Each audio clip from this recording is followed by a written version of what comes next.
So TMX 155 bigla na lang namamatay. Okay, alright, sige idol, pare start nga. Under, tapos mamamatay daw. Doon. Okay. Okay, so ganun lang, no? Pare, sikwa ko. Tanggalin. Tignan po natin power supply. Pagkaganyan, check natin agad power supply. Sige, pare. Okay. Okay. Opya. So, shutdown na. Shutdown. O, pare, ito muna tayo. Tignan natin sikwa ko, pre, pag itanggal. Ay, primary.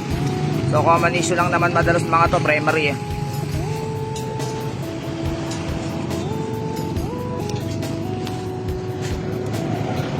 Si pare start kick.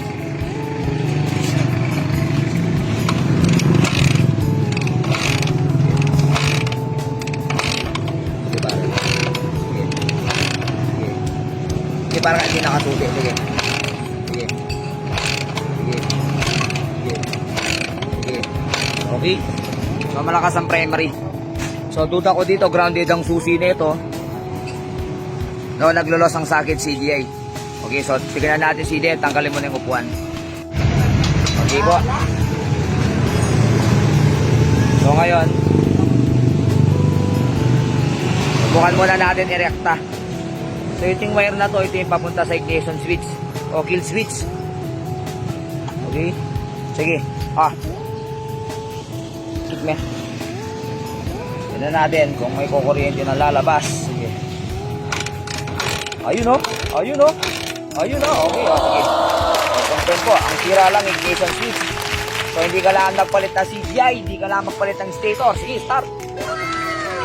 Alright. Alright. Okay. So ignition switch lang po. Kung sa halimbawa, o yun o, naka-ignition switch.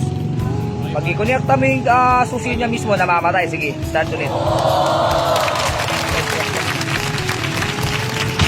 Alright, okay. So naka-ignition switch mga idol. Lagay natin yung linya ng kill switch, mamamatay. Ignition switch. O yun o, alright, okay po. So confirm, ignition switch lang. Ito lang po. Papalit na lang na ignition switch yan. Okay, so Delios po, steering. Si pare ko, si idol, wala man binili, mandar na. Alright.